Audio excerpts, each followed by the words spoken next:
Okay, R1 review take 5. Get your shit together, Dave. Get your shit all together.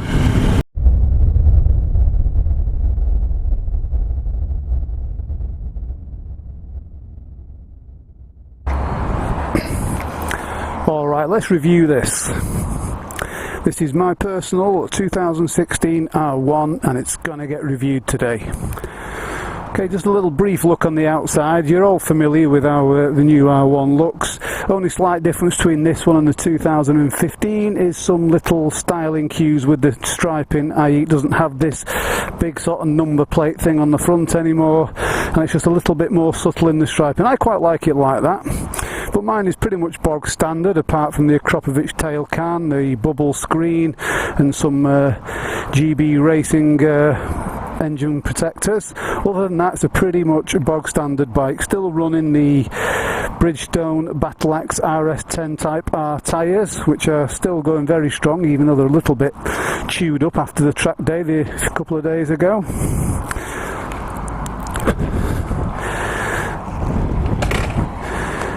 Now, one of the first things that strikes you is this bike's rather splendid TFT display. I can't really go into it much because it takes too long. I've tried.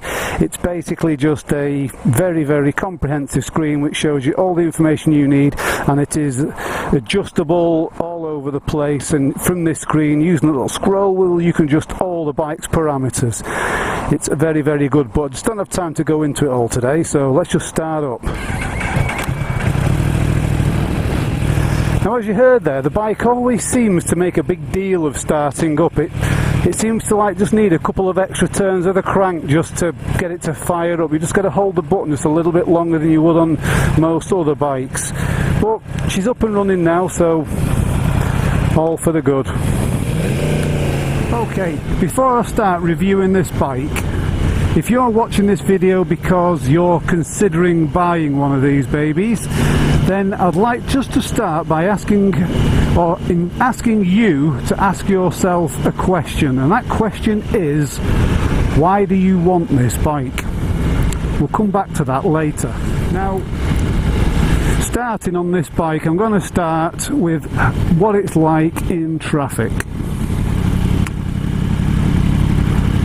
Because let's have it right, you're going to spend half your time riding in traffic, and it's probably the most impactful part of this bike's character. Now, when using the word comfort in relation to a sports bike, and by sports bike I mean a race replica sports bike, not a super naked, the word comfort is a very relative term indeed. To anyone with a backbone, the sports bike is inherently uncomfortable. This is because it has to be the seating position that you're in order for it to be streamlined and go fast. It's made that way for a reason. Comfort really isn't factored into these things, or at least not on this bike. Let's have it right. There are comfortable sports bikes out there, or less uncomfortable sports bikes out there, such as the GSX R1000 or the S1000RR, but unfortunately the YZF R1 from 2015 is not one of them. The seating position is very, very aggressive. You're pitched very far forward and your weight is fully on your hands at most of the time, especially when you're driving around in slow traffic like this. Now, when I first bought this bike, I thought after 100 or so miles, I have made a big mistake. I should not have bought this bike. It is uncomfortable. But I've got used to it. Over 1,200 miles, I've got used to it now, so albeit I know that this bike is uncomfortable, it's not unbearable anymore, whereas it kind of was at first. But if you were to get from this on to say an S1000RR, that would feel infinitely much more comfortable than this, just because the handlebars are a little bit higher, you're not quite as stretched out. But it's the nature of the beast, so it's one thing you do need to bear in mind with this bike, is that it is not particularly comfortable at low speeds. That said, however, the foot peg arrangement is actually quite good. It's a little bit more roomy, say, than the ZX-10R from Kawasaki, which I have actually thrown my leg over and sat on, even if I haven't ridden on it. So if you can put up with the weight being on your hands, it's not entirely terrible. Now, riding it around in busy traffic, or generally when you normally ride a large capacity sports bike around in busy traffic, there can be a little bit of a handful with the throttle and the power. Now, the first reports and the first reviews that I watched and read about this bike all had it as having a very snatchy throttle, which if you have it in power mode setting 1, it does. Now, everyone who's ever reviewed this bike seems to put it straight into the power mode 1 and then try to do a review on it. But what this bike has, amongst many other adjustable parameters, it has 4 power settings. Starting at 1 and going to 4, 1 being the most aggressive, 4 being the softest. Now, power modes 1, 2 and 3 all give the full power of the bike when you ride it. Power mode 4 takes off about 30%. Now, power mode 1 is very twitchy throttle, very sensitive. Power mode 3 is very soft power throttle response, in my opinion. Now, for the last 1200 miles I've been riding it in power mode 2, so that's full power but a slightly softened throttle response, and I tell you what, I've got used to it and I'm no longer finding this throttle jerky. I find it quite easy to control now. Also, in relation to riding it around in busy traffic, it has a very light clutch. I really like the clutch on it. It's really smooth, light, and it engages really well.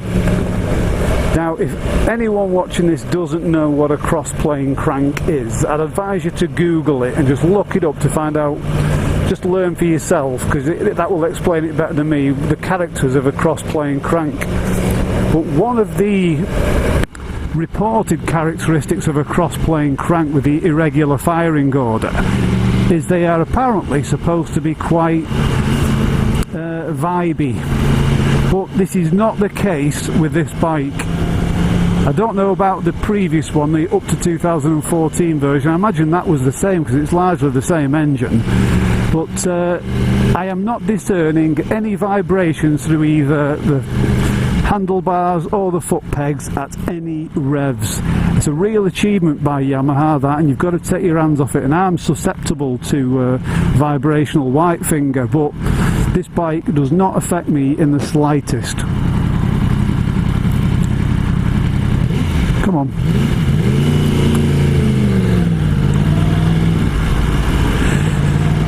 But it can get a little bit tiresome riding in this position for a long period of time through slow moving traffic, and riding it through busy traffic is something of a labour of love, really. You've got to grin and bear it until you can find your way out to more open roads where you can actually let this bike breathe and move as it's supposed to be able to. The brakes on the bike, now when I first test rode the bike in the previous video, I did a little half-hour test ride with another dealer, and the brakes felt very wooden to me. Now, that bike had only done about 115 miles, and this bike, when I picked it up, had done 15, and again the brakes felt very wooden and not very good, to be fair, but they have worn in and they are now quite strong.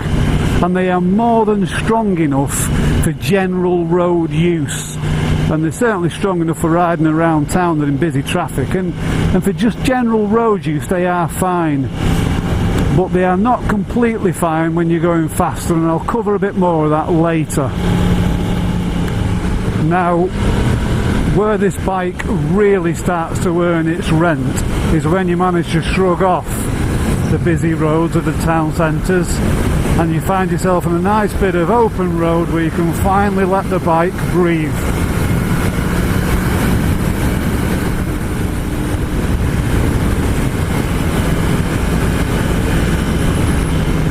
This bike handles better than any other bike I have ever ridden.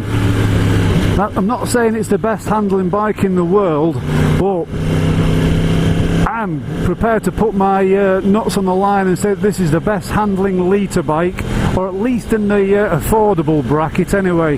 That's not including the RCV 213, whatever it's called.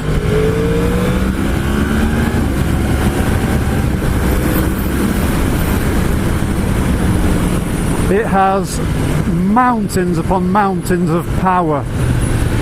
More power than you could possibly ever need on a public road. And more than enough power to either kill you or to get you into serious trouble with the law. But it's the way that the bike marries the power to the handling. It is just majestically good in peeling into corners and driving out of them again. It is just so much power all the way through the rev range. That is, once you get it past 7,000, below 7,000 it's pretty flat, as most sports bikes are. But what this cross-plane crank engine seems to have over a more conventional inline 4, and I'm comparing it to my 4C8 Track R1 here, is that that bike has all the power really concentrated up above sort of 10,000 RPM. That's where it all starts to work. This one really starts to grunt and pick up from 8,000 RPM. It delivers much more mid-range and a big old punch. I like that. Excellent. It's very confidence inspiring in its handling, although the suspension is quite hard and unforgiving for the public road. I've got it still on the factory stock settings on these Kayaba forks, and it seems to work very well for my 95 kilo 210 pound body frame. So I'm kind of tempted just to leave it as is and just get used to it.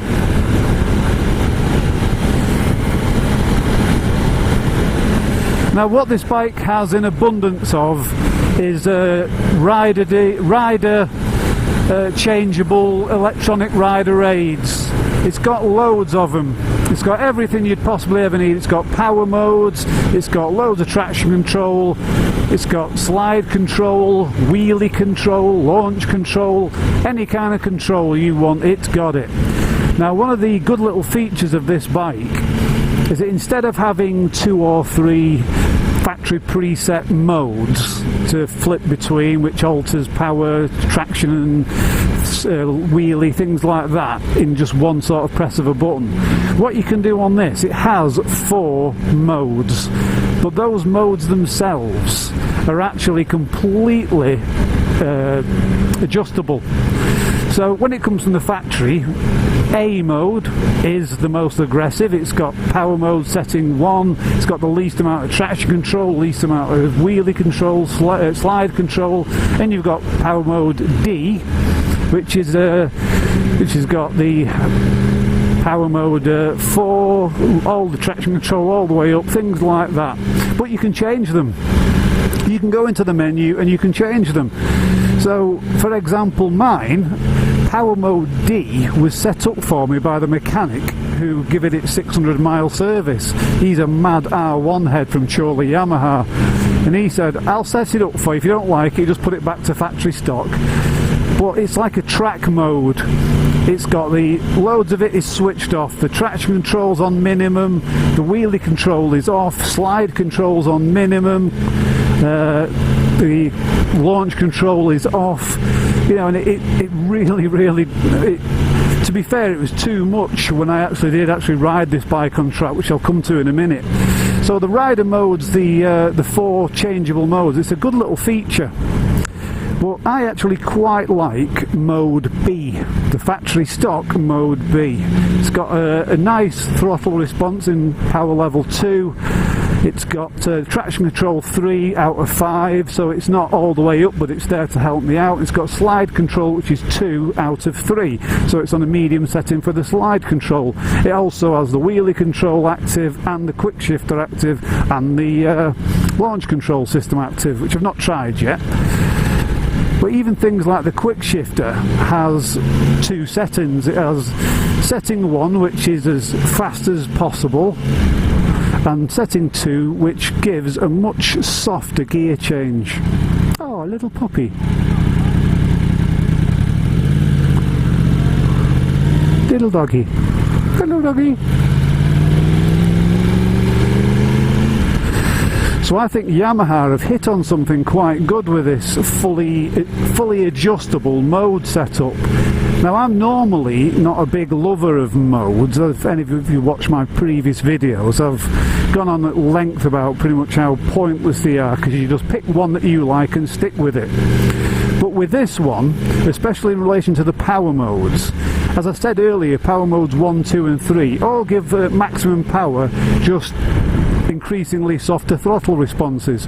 But power mode 4 takes a load of power off the top of the engine and basically puts the softest throttle control ever on it.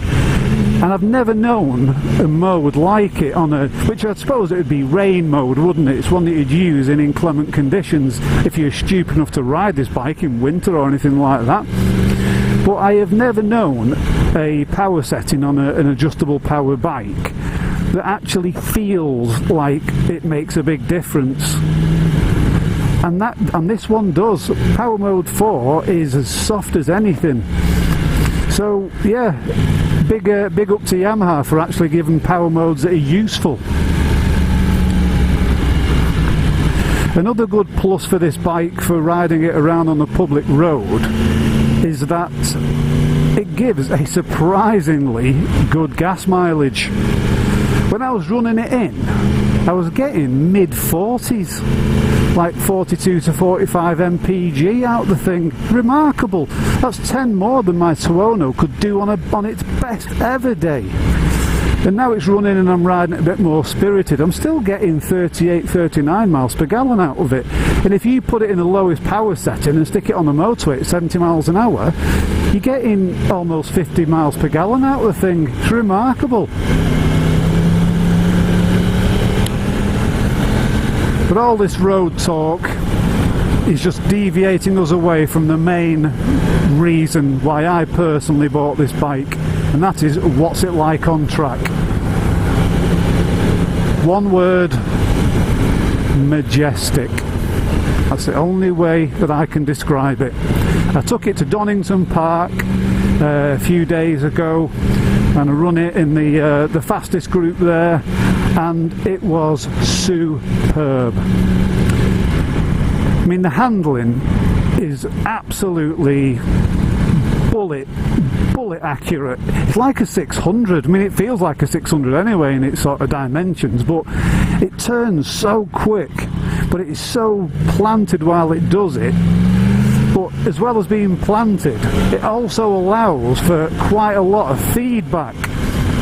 So it has a kind of like solid yet loose feel to it, which just really inspires confidence. And with the electronics that are on it, you can just really get on the throttle so much quicker out of a corner.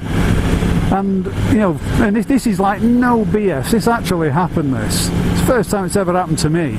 But I was coming into one of the right-handers at Donington. I think it was McLean's, just after Starkey's Bridge, and it's a pretty fast 90-degree right-hander, and it's one of my favourites because I always like get the knee down there. And I thought, well, after a couple of sessions I was getting used to the bike, and I thought, let's see what this slide control's all about, because I've been told that once you reach the apex you can just bury the throttle and the bike will sort itself out. Now that's very counterintuitive to someone from my generation that is used to bikes that once they're leaned over you treat them very carefully with regards to throttle, because what you don't want to do is spin the wheel up while it's cranked over. But I built up my confidence and I did it, and there was a moment where I was in second gear, well into his corner, hit the apex, and I nailed the throttle. There was this little moment where I felt the back wheel skip out a little bit, but not like jump, it just moved out a little bit, so I could tell the back wheel was spinning. I'm still cranked over and the front wheel starts rising. Well, I have an immediate panic reaction, you know, because this is like totally counterintuitive to me. But before I could like shut off the power and panic and hit brakes and make a complete bollocks of it, the bike just went, "Dog, don't even sweat it. I got you, man." And it sorted it all out in like the blink of an eye. Absolutely superlative on track, this bike. I cannot recommend it highly enough if for just for its track credentials on its alone. The only thing that it's got sort of going against it, especially on track, not so much on the road, is these brakes. Now, as I said, they are quite strong. There's a lot of braking power in them, but because it's got this braking by wire system, where when you pull the brake on, the braking force does not just go straight down to the caliper. It goes into a little unit under the seat, which basically works out what the bike's attitude is and gives you brakes depending on what it thinks is the right amount for the attitude you're at, which I feel leads to a certain amount of hesitancy in the brakes and lack of control and consistency. I mean, don't get me wrong, the brakes are super powerful, but I noticed on track there'd be little moments where I'd be braking into... oh, something going on here. There'd be these little moments when I'd be braking into like a hard sort of braking area to go around one of the hairpins, like Melbourne hairpin, and I'd find myself out braking myself, thinking, "Oh crikey!" And I'm thinking I've got a handful of brakes, but the bike doesn't seem to want to give me all the brakes. And then all of a sudden, just as I think as I'm going to be out braking myself and going off, the back wheel suddenly comes off the ground by an inch and starts squirreling around all over the place. And it's just that sort of lack of consistency that I wasn't that keen on. I imagine it's something that you could get used to, but personally I'd just rather have a nice set of Brembo radial monoblock M50s with a standard ABS on it, or without ABS, I'm not bothered. But it's not a massive negative, it's just something that if it's to pick anything that lets this bike down, it's got to be its brakes.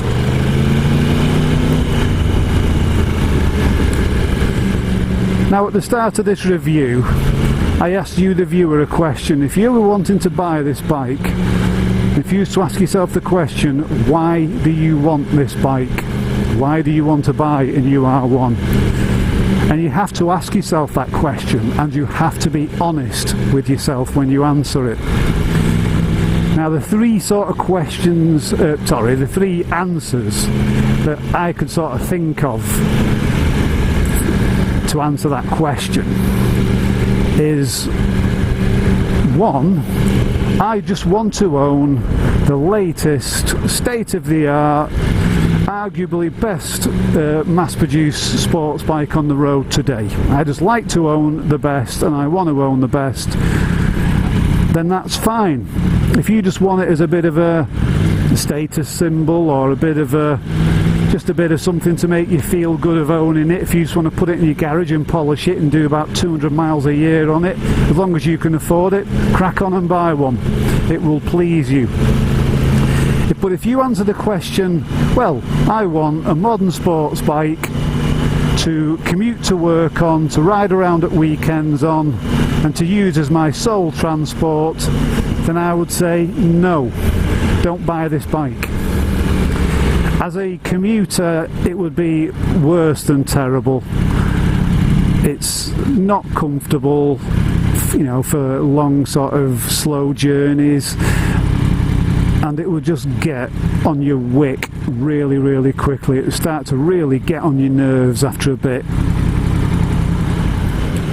mean, if you just want a powerful sports bike to use as a road-only transport and to do all your commuting on and all that, then there are much better and cheaper bikes out there to buy. I mean, at the moment, as of August 2016, Suzuki and Honda have both got new bikes coming out next year, and as a consequence they have stocks of GSXR 1000s and Fireblades, and they are pretty much giving them away. I was chatting to one guy the other day who got a brand new Suzuki GSXR 1000 with a Yoshimura Cannon trick paint job, and it cost him 9,200. That's ridiculously cheap. So if that's what you want, you just want a fast sports bike, then buy one of those, because you still got 185 horsepower, superb handling and brakes, more than you could ever need for the road. Don't buy one of these as your sole transport.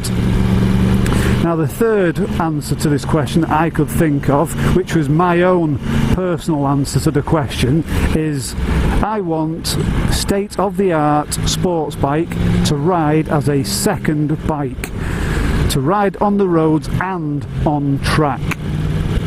And that is the best answer that you can come up with to that question, because if you have a second bike that you're going to ride as well as this one, and you're going to take this on track, then this is perfect. This is the machine that you want. Because like I said, on track, this thing suddenly becomes completely and utterly crystal clear. Because when this isn't on track, it's rather like seeing a great white shark in a duck pond. Yeah, it can live there, yeah, it could exist there, but it shouldn't be there. It's not in its natural habitat, and this bike's natural habitat is the race bike. Is the racetrack, because that's what this bike is. It's basically a fully competitive super stock 1000 race bike with lights on it, and that's the only compromise that Yamaha have made to the road, and that's to put mirrors and lights on it. Everything else on this bike is focused for the track, and as such it's a bit of a handful on the public roads, but it is glorious on a track. So here we have it, the 2016 Yamaha YZF R1000. An absolute pinnacle of the motorcycle rights art. Yamaha have nailed this bike for its handling, its power and its trackability. Do buy this bike if you plan to run it as a tertiary mode of transport with infrequent trips away and trips out to the track. But don't buy it as your complete sole and only mode of transport. It is a little bit uncomfortable, but I'm 45 years old and starting to feel my age, and I can live with it, so it's not all that bad. But for whatever reason that you want to buy this bike, if you do buy one, good luck with it, because it is an absolute peach. So, as always, keep your bikes shiny side up, everyone, and I will see you later. Adios!